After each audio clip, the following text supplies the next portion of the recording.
The declared separation of Britain from the European Union and the election of the administration of President Trump are just two of the many reasons that men and women are again thinking about nationalism, about the political form of the nation, about arguments for and against it, and we're forced to ask ourselves if integration into international multilateral forms of cooperation enhance our way of life, or if we need to remind ourselves about the roots and purposes of national sovereignty.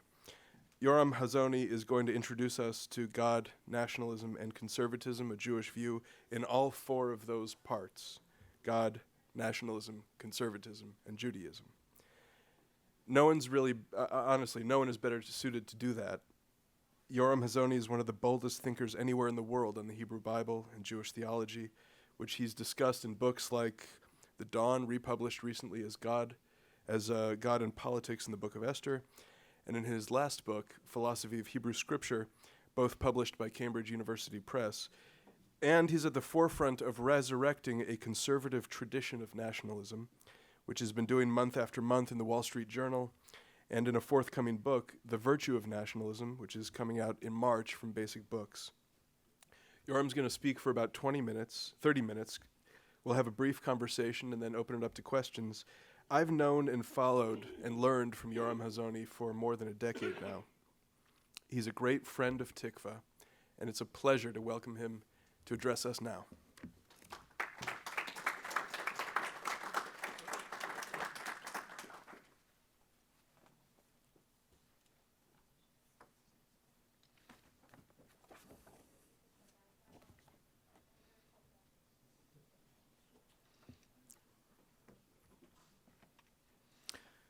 Well, thank you. Thank you, Jonathan. And I should really thank Roger Hertog and Eric Cohen, Ilana Meisel, and all the good people at Tikva for organizing this exciting event and for inviting me to participate and to contribute what I can to the big questions of Jews and conservatism today. I've been asked, as John said, to speak about God, nationalism, conservatism, and Judaism.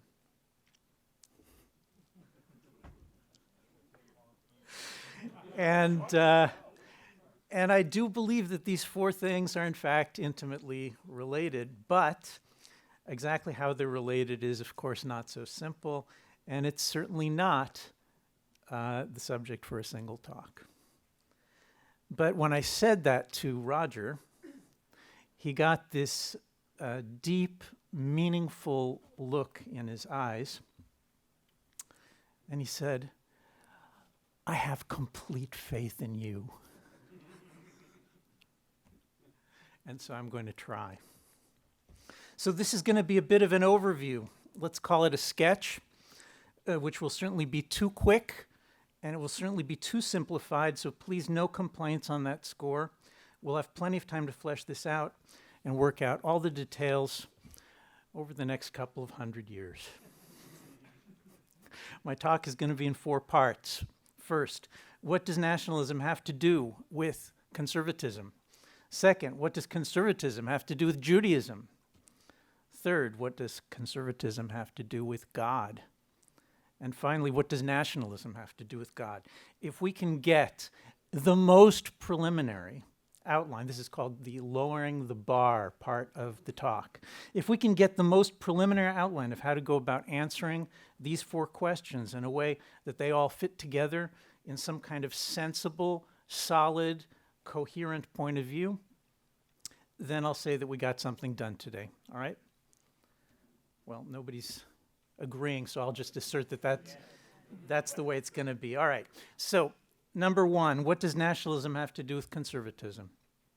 We all know that the nationalist idea has made a dramatic comeback, appearing as if out of nowhere at the forefront of British and American politics, threatening in the eyes of many to overturn the direction of Anglo-American politics, if not the entire world. But what exactly is nationalism? I'll share with you a view I present in my new book, The Virtue of Nationalism, which will be coming out next year with Basic Books. The position I take It's not like something original to me, but this is the view that I'm defending. Nationalism is a principled standpoint that regards the world as governed best when nations are able to chart their own independent course, cultivating their own traditions and pursuing their own interests without interference. This is opposed to imperialism. Right? Nationalism, imperialism are traditionally opposites, as opposed to imperialism, which seeks to bring peace and prosperity to the world by uniting mankind as much as possible under a single political and legal regime. All right, so that's nationalism. Now, what I like to ask is, what does that have to do with conservatism?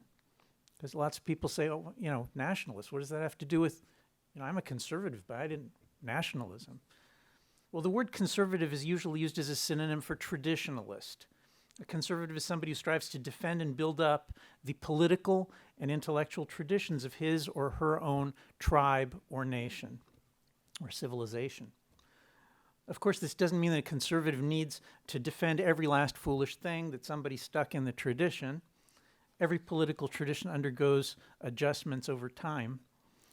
But if a change is going to take place, then a conservative is going to be someone who'd like to see repairs made on the basis of principles that are internal to the tradition, of the existing order, and especially constantly keeping an eye on how to preserve and strengthen the structure, the political order as a whole, rather than bringing in all sorts of principles that'll just overthrow it.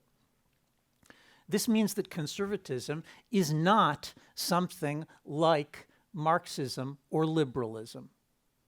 Okay, this is an important point. Maybe we'll come back to it later. Conservatism is not something like Marxism or liberalism, both of which are universal theories that propose a single answer to the question of the political good for all nations, everywhere on earth, at all times in history. Right? It's like these are global views that tell you the answer to everything. Conservatism is not. Unlike these rationalist universalist theories, there can be many different conservatisms. In fact, as many as there are national and tribal traditions. There are conservative traditions in China and in India, Russia and Germany, and they are radically different from ours. There may be certain things that are good about each one of them, and maybe not. But as a conservative, I'm not committed to defending them all. That's not my goal. What's of interest to me today is a particular conservative political tradition, the conservative tradition of English-speaking countries, which I'm going to call Anglo-American Conservatism. This is a tradition that can be traced back at least to John Fortescue in the 1400s, maybe to Bracton 3 centuries earlier if you want. This Anglo-American tradition is described in an essay that I've written together with Dr. Ophira Avery, What is Conservatism?, which appeared recently in American Affairs. In it, we propose that the Anglo-American conservative tradition can be characterized as being built around 5 principles. First, empiricism, right? learning from history, learning from experience, empiricism. Second, nationalism. Third, religion. Fourth, the idea of limits on the executive power, on the king, on the president. And fifth, individual liberties. Here we listed nationalism as the second principle of the Anglo-American conservative tradition. Because the idea of a world that's built up of independent nations has been the cornerstone of English conservatism, at least since Henry VIII broke his ties with Europe in 1534, right, which is already well over 400 years ago, if I did the math right. Asserting that England would no longer take orders on any subject from German or Spanish imperialism and Catholicism. Such nationalism is reflected later in the independence of other Protestant countries, such as the Netherlands in 1581, Switzerland in 1648, and America in 1776. But this whole pattern, this whole idea of an independent nation, right? That a nation doesn't have to take orders from some kind of universal emperor or universal sovereign or universal pope. This idea is an integral part for 4 or 5 centuries already of Anglo-American conservatism. And so I say that nationalism is a cornerstone of the Anglo-American conservative tradition. Number two, what does conservatism have to do with Judaism? Well, in justifying this nationalist position, the English and the Americans turn time and again to the Israelite national state whose history is described in the Hebrew Bible. Now, this is it's a remarkable point, but Greek and Roman antiquity produced no works, not philosophy, not literature, nothing, zero works, as far as we know, proposing the idea of national independence of a single unified nation. Right? This is something that does not occur in the philosophy of Greece and Rome. It's unique in Western civilization in having grown out of the Hebrew Bible. Polybius, for example, the great historian, only hints at the possibility of a unified Greece. And so the independent national life of biblical Israel becomes the precedent and the model upon which French, English, Dutch, and Scottish national independence is founded. Nor is national independence the only aspect of modern political conservatism that's derived from Hebrew scripture. And by the way, with references every once in a while, sometimes many, to the rabbinic literature as well. You know that John of Salisbury and John Fortescue root English political theory in the law of Moses in Deuteronomy. The most important conservative political theorist of the 17th century, John Selden, wrote his magnum opus as a commentary on the Talmud. He wrote his magnum opus as a commentary on the Talmud. That's pretty incredible. Who did he think was going to read it? No, seriously. Who would write such a thing, and who would read such a thing? It was in print in Europe for 150 years after he published it. And Selden's other works, like those of other conservative writers of his day, are packed with references to Jewish tradition. A typical example is the great English common lawyer and political theorist Matthew Hale, a student of Selden, who explains how all the nations of Europe based their laws on the laws of Moses. As he writes in his treatise on the nature of law, right, now this is not some kind of like country pastor. We're talking about the greatest common lawyer of his generation, right? He's the pinnacle of learning in England at the end of the 1700s. I'm sorry, the end of the 1600s. And he writes in his treatise on the nature of law, although God gave the Ten Commandments, quote, to a particular nation, the Jews, yet he made that nation signal and eminent and conspicuous to all the world by signs, wonders, and observable providence, that they might be like a beacon upon a hill. All right, listen to this. This great jurist and political theorist speaking to Britain, and he says the Jews are to us a beacon on the hill, that they might be like a beacon upon the hill, like a mighty and stately pillar set up in the middle of the world to hang upon it those tables of natural righteousness, which might be conspicuous and legible to the greatest part even of the Gentile world of many ages. Indeed, a careful study of this English conservative tradition, out of which later conservatives, from Burke to Alexander Hamilton, grew, reveals that it is to a remarkable degree formed in light of Jewish precedent. This is true of English political thought even before the Reformation, and it becomes even more clearly true in the 16th and 17th centuries during the struggle for an English tradition independent of Catholicism. The revolt against Catholicism brings many of these Protestant scholars to turn to Jewish tradition in order to root themselves.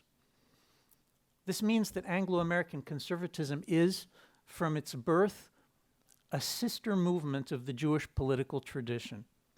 And in fact, it is doubtful that Anglo-American conservatism could ever have existed without this crucial Jewish source.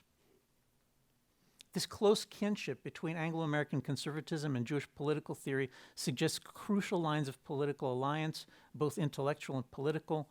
Anglo-American conservatism is a tradition that Jews are especially well placed to assist in researching, updating, and promoting for consideration. Meanwhile, we Jews can draw no small measure of inspiration from seeing how Judaism became a living source for English and American political theory, I only hope that modern Israeli political thought will someday be built on the Jewish political tradition to such a degree.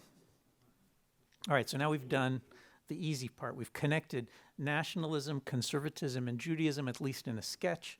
Let's now turn to the more difficult part of our work. What does conservatism have to do with God?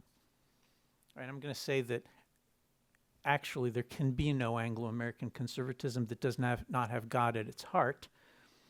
But let me begin, having said that, with a caveat. I know, of course, that there are many conservatives who were raised far from a belief in God, and many people aren't sure anymore that they can embrace a belief in God.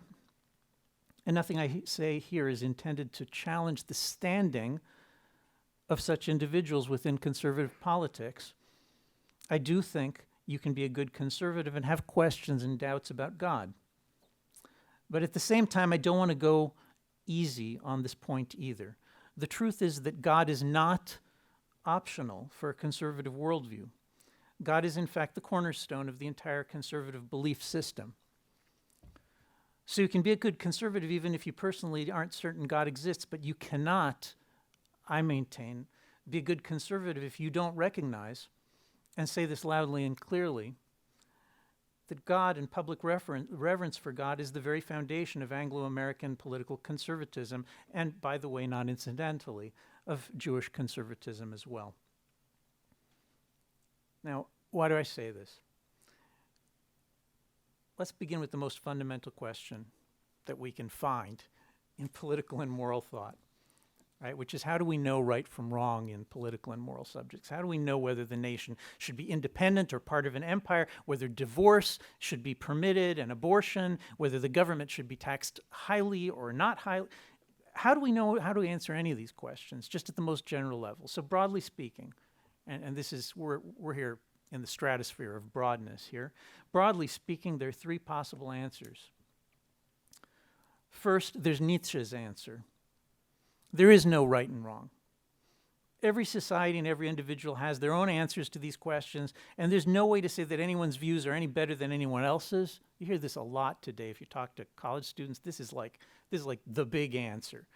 You know, who are you to say? What's called right and wrong is nothing other than the interests and values of whoever happens to be strong enough to be able to dictate them at a given moment. That's Nietzsche's answer. Second option, there's the Enlightenment answer. That's the answer of thinkers like Locke and Rousseau and Kant. They say there's a universal truth that applies to all mankind at all times and all places.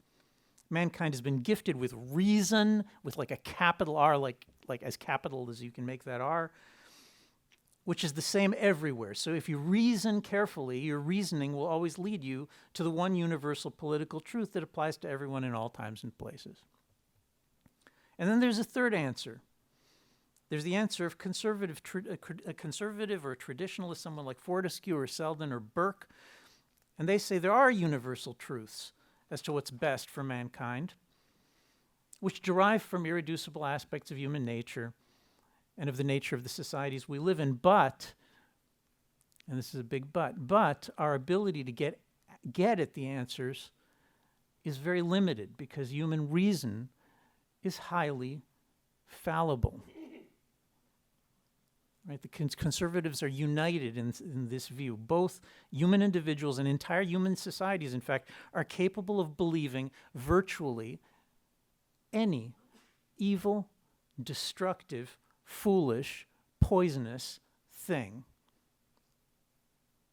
Right, which means you can't just say that reason's going to answer the questions, because if you look to see who's reasoning, then you find out that they're perfectly capable of reasoning their way into Bolshevism or Nazism. I mean, all you need to do is like look at the way that much to our shame, I should say, that our intellectuals and professors worship at the altar of Heidegger, who simply is a Nazi.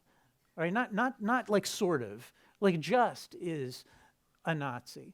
And he's like the towering inferno of philosophical brilliance of the last century, according to a great many academics, maybe most. So given this reality, which is that philosophy and thinking and reason doesn't just pave the way to like the right answers, the conservatives say, well, given this reality, we have no choice but to proceed empirically, which is to say, from experience and with care. We take an existing political order that can be seen to be stable, strong, and beneficial, and we repair it piecemeal, not according to some big newfangled theory, but in accordance with real world experience on a strictly trial and error basis, and where a repair fails, you restore the healthy traditions of generations past as best you can. So these are three basic answers to the question of how we know right and wrong politically. Now what I want to do is I want to see where God fits into each of these three schemes. Now, as you know, the decisive move that turned ancient Israelite thought into a force in the history of the world was the discovery that there's only one God. So everybody knows that, but not everybody has it, I think, so clear these days what exactly that means. You see, in the ancient world, debates about the gods, like when you took positions about different gods, they were primarily concerned with the normative aspect of divinity. By that I mean, like, what is the God commanding? What is the God demanding? What does the God want? That's mostly what they were arguing about. Whether there was something that the God commands or demands, that if we respond to this God, this proposed God or this supposed God, that we'll gain benefits or avoid ill consequences one way or another. All right, so there were gods for each nation, gods of weather and agricultural and for fertility and war, and more localized gods like the god of the apple harvest or the god of a particular field. Seriously, the gods for virtually everything that you could possibly imagine. And each of these gods was understood as making normative demands upon human beings in its area of competence. It's like every god is like giving you like little commands. To have a good apple harvest, you should do it this way, not that way, this way. So if a man or woman wanted something from the god that lorded over a particular nation or place or discipline, they had to find a way of pleasing the relevant god. This is sort of the way that morals were thought of in antiquity. Put simply, each of the gods of the ancient world was seen as establishing a local standard, a local limited standard of right and wrong that governed a certain people or place or activity.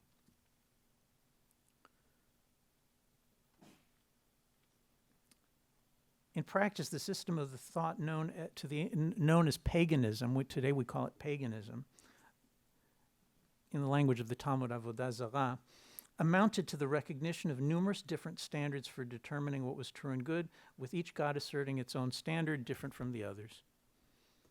All right, now this brings us to the famous Mosaic Proposition, which Jews say twice every day.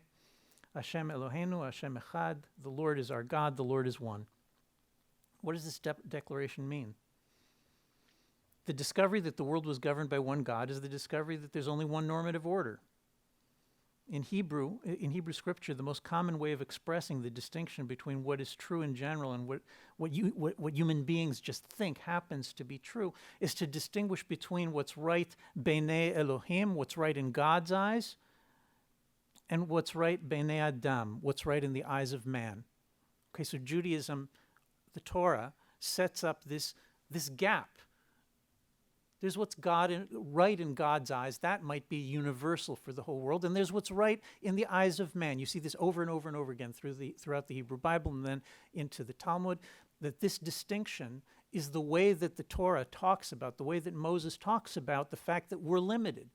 We can't get up to the way God sees. God may be able to see to the end for all eternity. God knows all the consequences, but we don't. We're limited. And maybe remarkably, even Moses, the greatest of the prophets, what I'm saying about the limitations of human beings, is true for the prophets also. Right? In Exodus, when Moses asks to see God's ways, right? This is sort of this astonishing statement. Moses, the greatest of the prophets, asks to see God's ways, and God covers Moses up with his hand because Moses can't see clearly. Right? God says, if you can't see my face, you'll die if you see to the end, if you see the whole truth. You'll see a glimpse, you'll see a part. That's Moses. That's the greatest of the prophets. So how does God fit into the different options that we have politically? Well, I hope it's obvious that as far as the Nietzschean world that I described, there's no place for God at all. Why? Well, I've already said that from a relativistic standpoint, every society will have its own standards of what's good and true. And if every society has its own standards of what's good and true, this is the same as denying the existence of the Jewish God. It's the same, right? If you're a pagan, then you say, okay, each place you go, it has its own standards, its own right and wrong. The Nietzschean worldview just is the early stage paganism where, there's lots of little different city-states and each has its own gods. And if you were in this early paganism, if you were to say, well, I believe in the Jewish God, then you're denying the whole pagan scheme because you're saying that there is some kind of universal right and wrong. So now, that's the easy part. Let's look now at Enlightenment liberalism and Anglo-American conservative tradition, and let's ask about how they relate to God. Does the fact that both Enlightenment liberalism and conservatism, that both of them agree that there is some kind of universal standard of right and wrong, does that mean that both of them can actually get along with the Jewish God? That both of them can fully embrace the Jewish God? I actually think that the answer is clearly no. Why? Well, remember that Enlightenment liberals and conservatives are divided on one fundamental point, one principal thing that divides them. There's lots of small things, but there's one central thing. Enlightenment liberalism asserts that universal political and moral truths are accessible to all human beings by way of universal human reason. Conservatives think this is preposterous. They see the idea of human reason, they see the idea that reason directly is accessible, capable of accessing universal truth for all eternity. My brain can just know the true answers to all questions for all eternity. They say that this is nothing other than a puffed up fantasy. Conservatives think that reason, as John Selden put it, that every human mind is endowed with the same basic operations. But education and experience vary so radically that the way others think is never the way we think. Reason varies from tribe to tribe, from nation to nation. And so universal political and moral truths, if they can be known at all, can only be known empirically over centuries of trial and error. Okay, so can conservatives believe in the Jewish God? Yes, I think they can. Conservatives combine a belief that there are universal standards of right and wrong known only to God with a view of human reason as local and fallible. The result is a theology that should be familiar from Hebrew scripture and Talmud. It's really actually very close, and that's one of the reasons that these conservatives are constantly quoting the Hebrew Bible and the Talmud. Right? If you think about one of the most famous dicta of the Talmud, Elu ve'elu divrei Elohim chaim, this is a principle that says those and those people who argue one side, these people who argue on the other side, they're both the words of the living God. How can that be? Like, no Enlightenment thinker would ever think such a thing.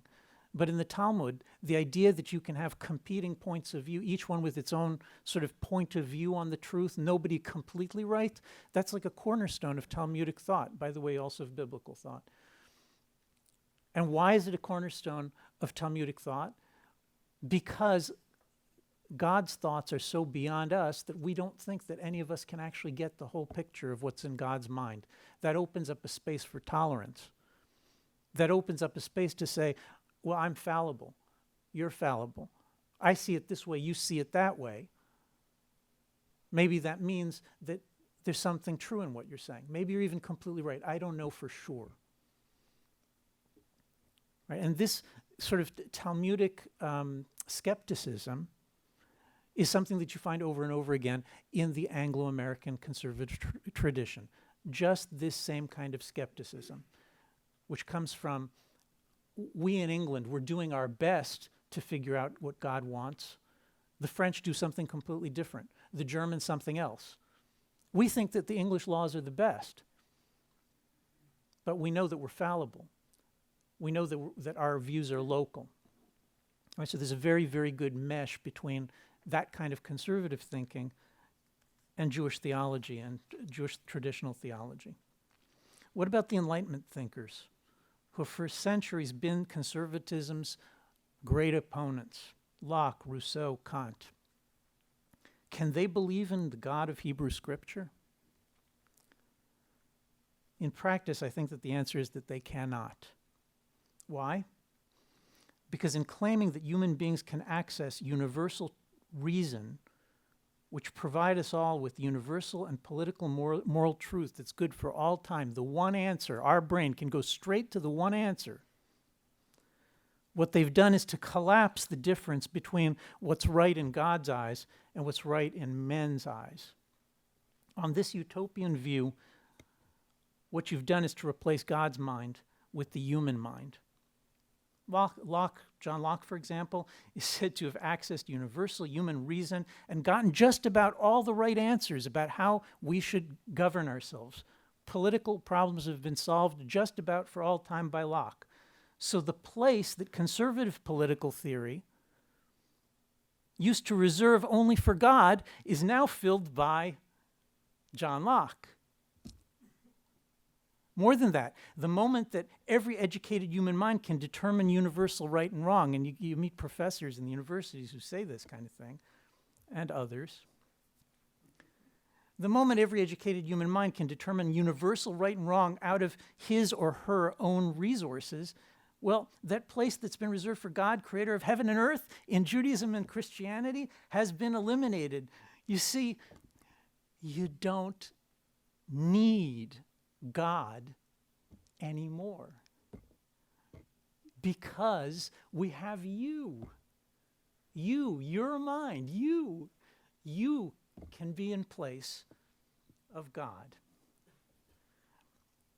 Now, someone who truly believes that political and moral answers are delivered by his or her own mind for all mankind for all eternity is a very confused person. In particular, he has forgotten that his own mind is limited and fallible. He has confused his own local limited perspective for that of God. And this should sound familiar because you remember we said it earlier. What is paganism? Paganism is thinking that your own local limited perspective is that of a god. That's paganism. Okay, but now we're talking about something slightly different. We're talking not about the early paganism of the city-states where there's lots and lots and lots of different gods, each with its own value system. Now we're talking about late paganism, the paganism of the Roman emperors. I hope you all are willing to go this far with me, that the Roman emperors who said that they were God incarnate on earth and whose truth was right for all mankind, that's still paganism. I hope we're okay with that. By the way, the Stoic philosophers also thought something very, very similar. Remember that so the question is, how do we get here? How do we get to like this universal paganism as opposed to the local relativist paganism? Well, remember that I said that in paganism, whichever god is the strongest gets to decide right and wrong on its patch of turf, sort of like universal true of pagans. But what happens when one pagan god gets so strong it defeats them all?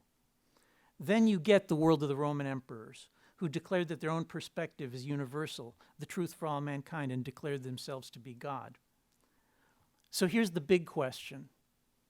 I think it's a big question.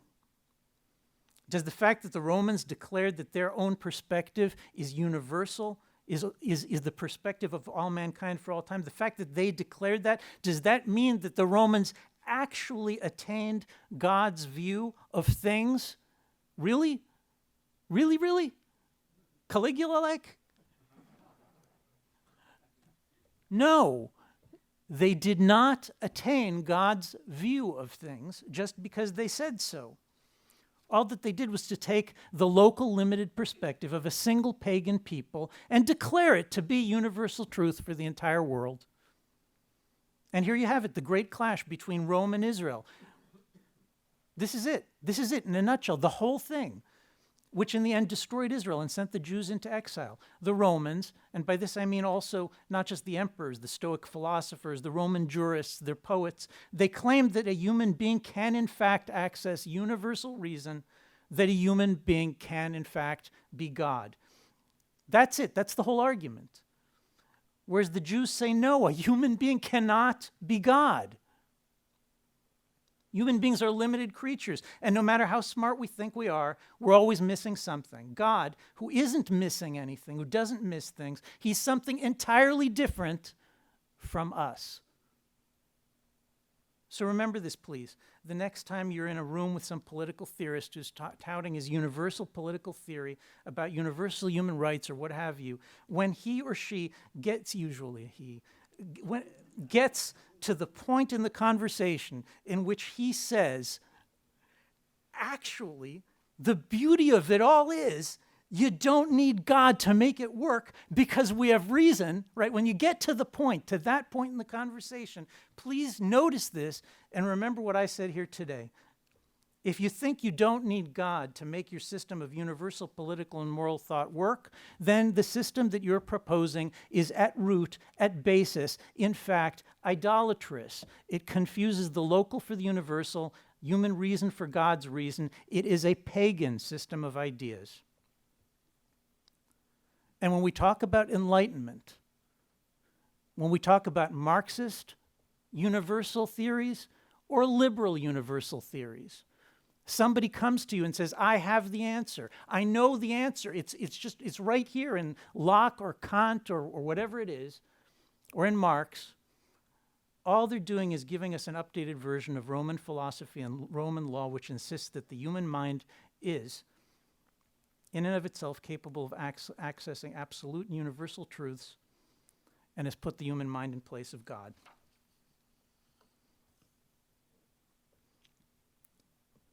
Finally, a few words about God and nationalism.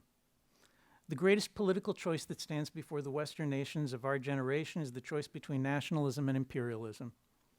As I argue in my upcoming book, The Virtue of Nationalism, all of our freedoms depend on recognizing and resisting the threat from the new imperialism, the threat of a liberal empire that seeks to subordinate all the nations on the earth to a single regime of law, imposing liberal doctrines on everyone, everywhere. And if you want to have like a foretaste of what that's like, just look at the European Union to see what liberal empire might look like. Imagine if the entire world succumbed to that. Now, this liberal imperialism, like the Marxist imperialism before it, is inherently, as I say, pagan. I've already explained why. It's built on the view that Locke or Kant have already attained the universal political truths that hold good for all mankind forever. Personally, I can't think of anything as frightening as the prospect of having the whole world ruled by some Napoleon or Lenin, men who believe that the dictates of their own reason are universal truth. In place of this, nationalism proposes a world of free and independent national states, each pursuing its own vision of the good according to its own unique way of looking at the world. In Tanakh, in the Hebrew Bible, the prophets saw an independent Israel as an exemplar to the nations, a nation of priests. On this view, the nations of the world would come to Israel to learn because they admire God and they admire our ways. But Israel would remain within its borders, as the other nations would remain within their borders. The lion would lie down with the lamb because in recognizing God's sovereignty, all give up on the idea that any one nation can have universal knowledge and therefore the right to rule over all others. The nationalism of the Hebrew Bible and much of Anglo-American nationalism as well is deeply critical of the state. It's deeply critical of the king. It's deeply critical of every worldly political force. The Anglo-conservative tradition, for example, has the great common lawyer Edward Coke would not even permit the term sovereignty to be introduced into England how different that is from our own view today. He wouldn't even allow the word sovereignty to be introduced into England because its origin is in an absolutist French doctrine that insisted that the will of the human king is inviolable. In fact, neither the will of the king, nor that of Parliament, nor that of the people can be regarded as absolute. The king is fallible, and Parliament is fallible, and the people too are fallible, as we saw once again from the fact that they elected the Nazis in 1933 in a popular vote to power. Strictly speaking, there is no human individual or institution whose will can properly be said to be inviolable. Strictly speaking, sovereignty belongs only to God. And the claim of an absolute human sovereignty is, as I've said, paganism. This is why the biblical nationalist ideal is in fact the political order that's most compatible with the recognition of the God of Scripture. It's the prophets of Israel who foretold a world of many independent nations in which no one nation claims to have universal vision and the right to rule over all, because God alone knows the universality of all things. A world of many nations, each striving for God in its own way, can be a world of experiments, in which different forms and systems are tolerated and attempted, with each nation learning from the experience of the others. Yet at the same time, it's a world in which we can perhaps hope, as John Selden suggested, that there are certain minimum standards below which a civilized nation will not fall. So that's it then. I said I would offer a sketch of the intimate relations that tie God, conservatism, nationalism, and Judaism to one another. So my sketch is now on the table. As promised, it's been too quick and too simplified, so please no complaints on that score. We have plenty of time to flesh this out and work out the details, if not today, then over the next couple of 100 years.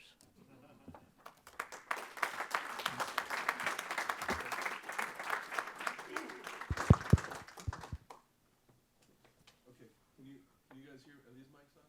Yeah. Can you hear me if I speak into this? Go ahead. Is this on now like this? Okay. So I just want to use the privilege of sitting up here to ask Yoram a few questions to begin, and then we'll open the floor to you all to ask some questions before we break for lunch. So my first question, Yoram, begins from the recognition that you spent time sketching for us how a conservative, biblically inflected nationalism might relate to other nations. In other words, the foreign policy or foreign policy principles of that kind of nation. My question is for you, how you might think about the inner life of that nation. How does the biblically inflected nation relate to what we might think of as the institutions of civil society in the liberal order, like the things that liberalism sometimes tends to undermine, like the family, community, and associations, voluntary associations like that?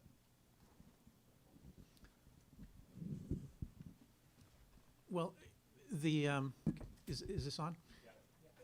The same principle that allows you to say, well, why don't we divide the world and allow there to be different powers, each with its own truth? The same kind of thinking you can also see within the Mosaic Constitution, right, beginning in the Bible.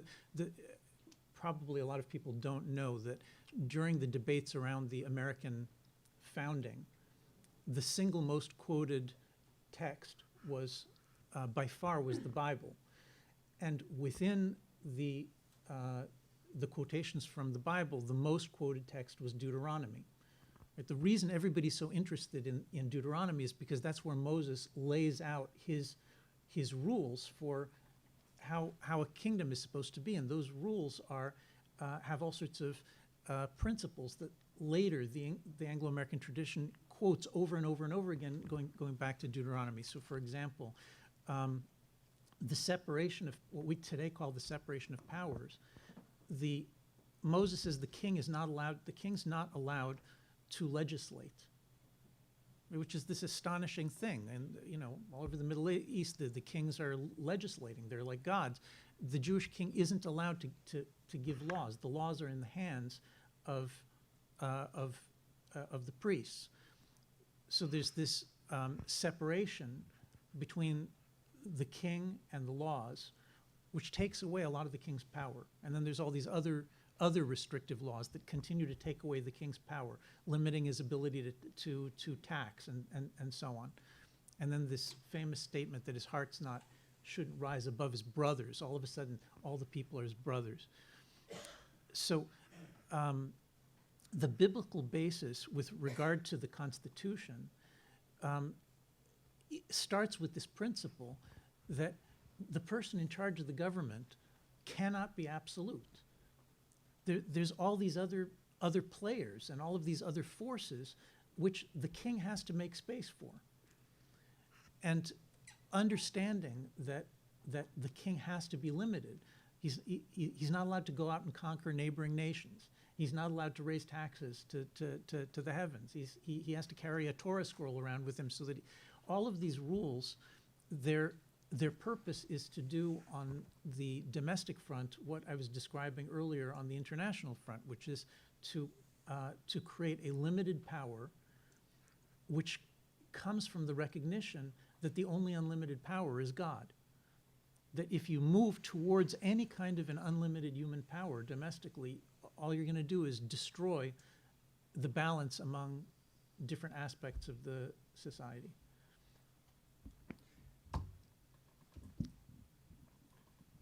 If nationalism is a special form of Jewish inheritance that the biblical tradition, the Jewish tradition, can offer to conservatism, when we think back about the many thousands of years in Jewish history, when Jews had these resources, intellectual resources, moral resources, and yet lived stateless lives, how do you understand that? I mean, how do you understand that it wasn't until, historically speaking, relatively recently that the Jewish people mustered the courage and will to reclaim, sovereignty in the land of Israel, but for so many years hadn't? Oh boy. I don't know if I can give an actual, for serious answer to that question, which is a little bit too much like God's view of history. But at least a piece of it, just a piece of it is the following. Israel certainly is created out of the fact that the Jews never stopped praying for and planning for their return to the land of Israel. Right? Jews prayed, I mean, the rabbinic prayers that traditional Jews say 3 times a day repeatedly ask God to return us to Israel and to restore our king and our temple and our kingdom. Right? So certainly the Jews never stopped. But what changed in modernity? Well, the main thing that changed in modernity was that the Christians overthrew, Protestantism overthrew the Catholic tradition, and they began reading the Bible in the original Hebrew for themselves, and started adopting many of the biblical political principles and moral principles, like many of them, for themselves. So that's extremely uneven. There's many different Protestantisms, and they interpret it very differently. But the idea of national independence as a heroic, positive good, the fight against empire as a heroic, positive good, it really enters into the world with the Reformation, and specifically with the Calvinists and the Anglicans, who read about Israel and they say, well, that's us. That's us. We want national independence too. We want to set our own course like the ancient Jews did. Once that idea breaks out into the world in Christian Europe, then all of a sudden the Jews have allies and friends. I mean, the Christians who are working towards returning the Jews to Israel and the establishment of the Jewish kingdom, that goes back at least 300 years. Right? So it's not just the Jews. There's a feedback loop where the Christians are learning from Jews. They're turning to Jews. They're saying, help us understand your traditions. And the and part of what they're finding is this idea of independent nations. And they say, well, what could be greater for the glory of God than the return of the Jews to their land, which is what it says in our scripture. And many of the Jews said, that's what we've been telling you for a long time. It's nice of you to start listening. Let me invite some questions from the audience. We have a microphone that's wandering around. Please wait until I address you, and I'll ask you to speak into the microphone. So just in the back, Bruce Abramson is with us. Bruce, please. Thank you. So you started by saying that conservatism differed from liberalism or Marxism and that it wasn't universal. And that, in fact, what you described was basically a tendency that can be applied towards understanding the traditions as they relate to politics in any movement in any part of the world. And I agree with that. But my take on that has always been that particularly when you look at the United States, you end up with a conservatism that's focused on our revered founding documents like the Constitution. Now, to take that further, I think you've also made the case that the Constitution itself was not in the liberal tradition, because in order to draw the sharp distinction between a conservative tradition and a liberal tradition that you're drawing, the conservatives revering the Constitution have to be revering something other than a foundational liberal document. And that's where I think I've lost the train of your argument. I mean, You're right, you have. yeah. Thank you for the question.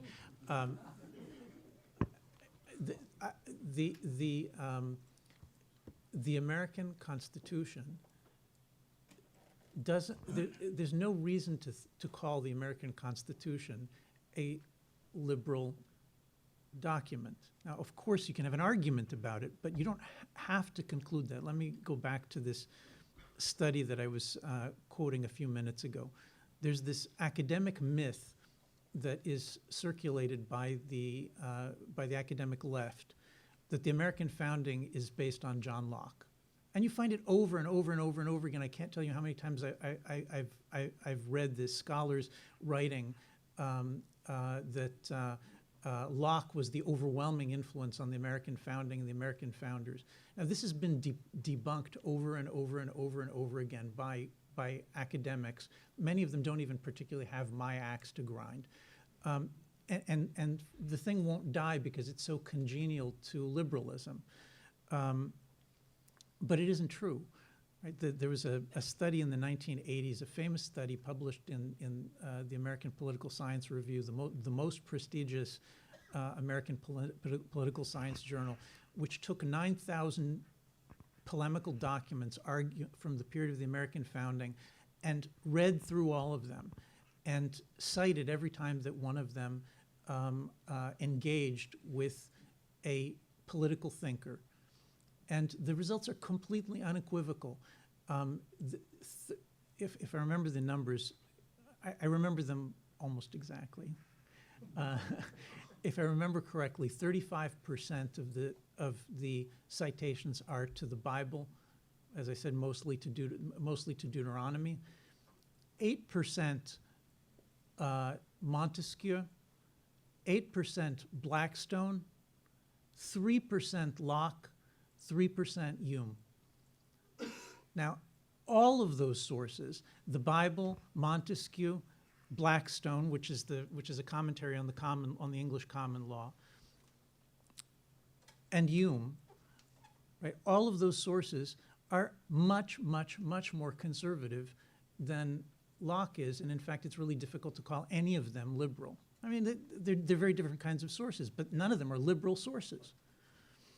The American Constitution itself, as I wrote in this What is Conservatism essay with Ophir Avery, the American Constitution itself follows more than a decade of turmoil and chaos after American independence, in which radical, not conservative, but revolutionary regimes of the kind that later take over France succeeded in taking over, for example, Pennsylvania and Georgia.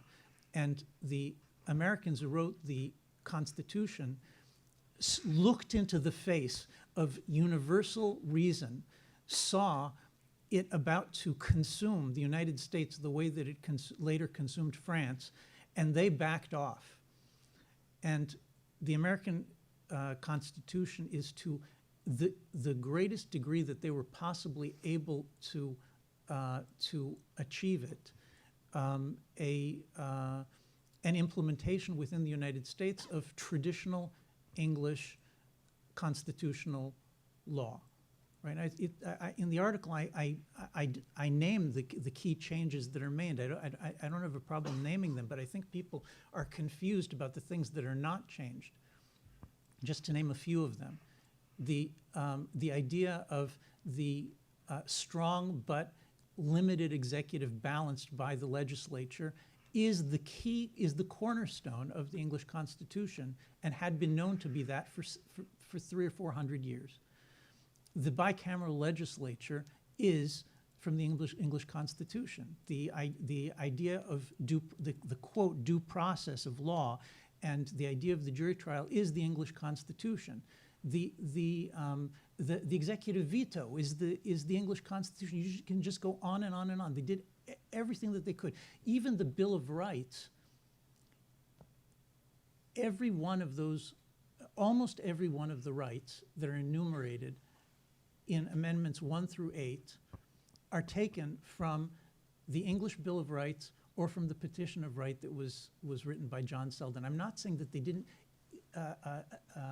adjust them for American circumstances, but the basic view of a conservative looking at the American founding is to say, if they had not gone back to as many principles that they had brought from England, that the people in all the colonies recognized and said, yes, this is what sound government is like. If they had not done that, they would have ended up like in France.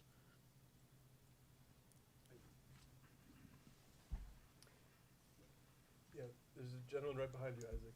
Oh,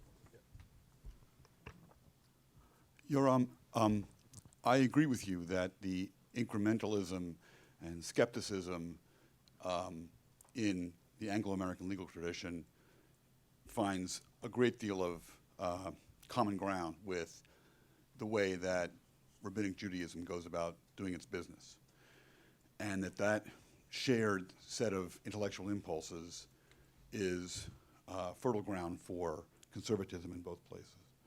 My question for you is, given, given the facts and the trajectory of Jewish knowledge and observance, how do you see the prospects for those ideas to prosper both here and in Israel, given that, I think, without some knowledge of Jewish tradition and receptivity to Jewish study, it's very hard for those ideas to take root?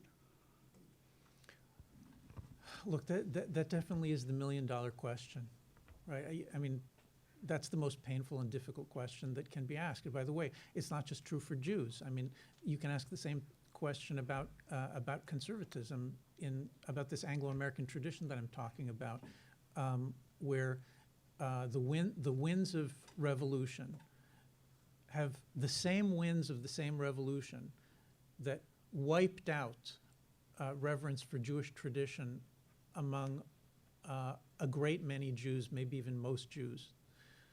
Those same winds are the winds that have wiped out a reverence for tradition in the UK and in the United States. Right? It's just shocking. You talk to a professor from England of law, ask him who knows anything about the common law. Right? It's not just that we Jews don't remember our sources and our past. The English don't remember, and the Americans don't remember, and so on. And you know what? And England and America and the Jews were actually better off than many of the countries in Europe. So this is a difficult question. It's really possible, you know, if you want to be realistic, that there is no way back, and you can't. There's no possible way of saving the ship. I don't think that there's any point in thinking that way. I think we need, each one of us needs to ask, what can I do what can I do in order to restore the traditions of my people for the next generation. And if each of us does what we are supposed to do, then we leave it in God's hands to take care of these huge macro shifts which you can't see coming and you don't know what's going to happen, right? But I don't think we know what's coming, and I don't think we know what's going to happen. I think human beings are just unbelievably bad at being able to predict any kind of massive shift in the political world. Just unbelievably awful, right?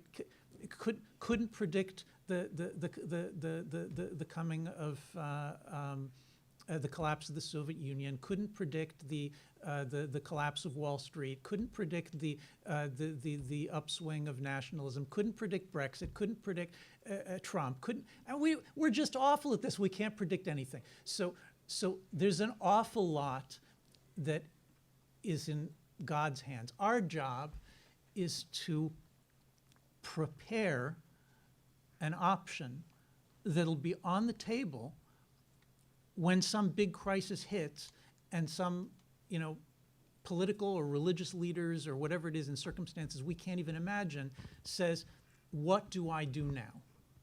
That's our job.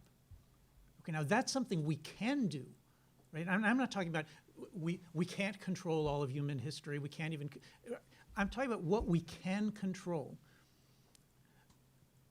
Spending time studying the Bible as a political text and trying to understand what its political teachings, that's something we can do.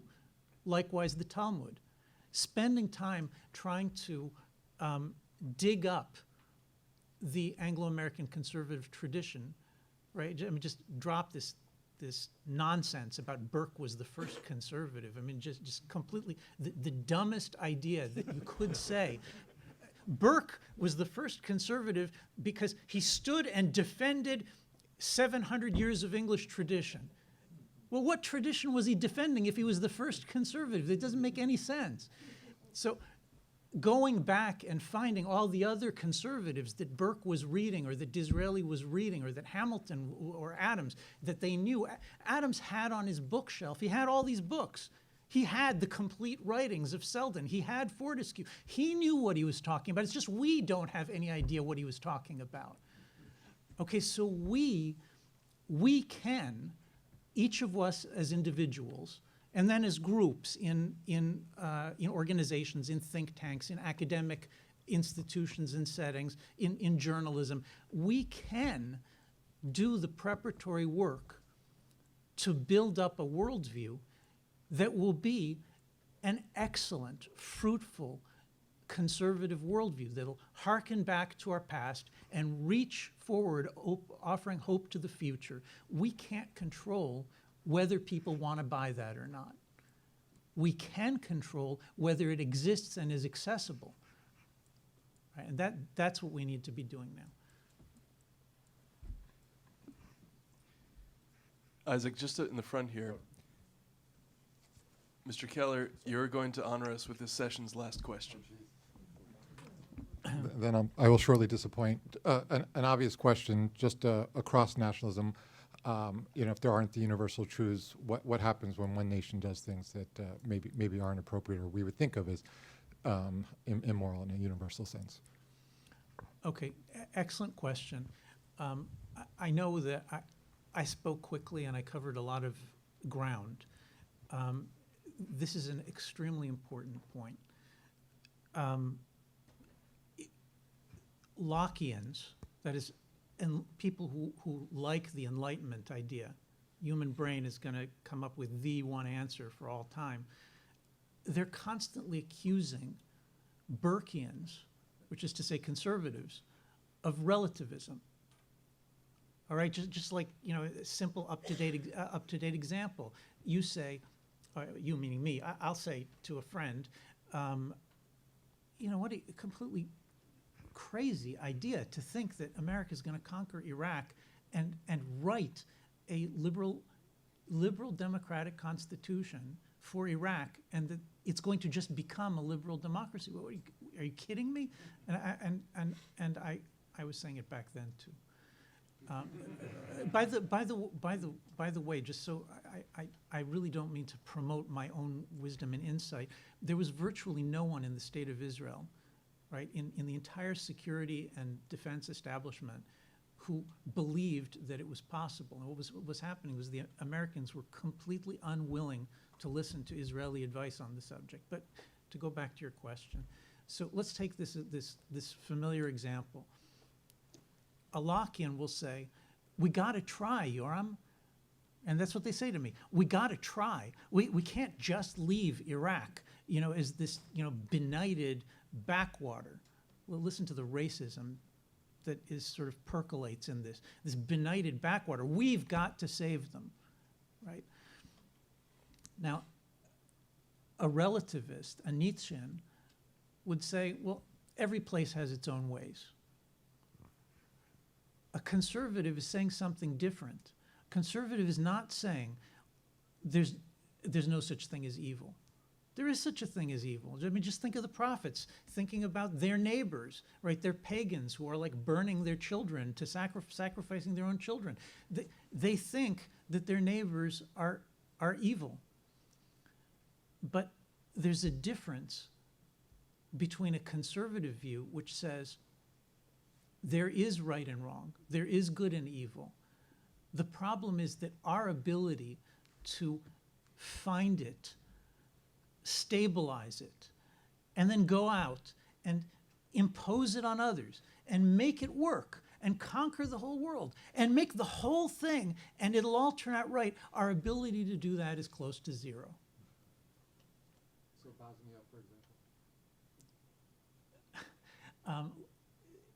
I think that you will see, all right, and I don't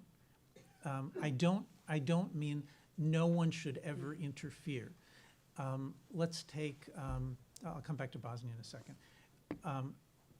If you have the power to intervene where some kind of Holocaust is taking place, right? You have the ability to get in, stop it, and get out.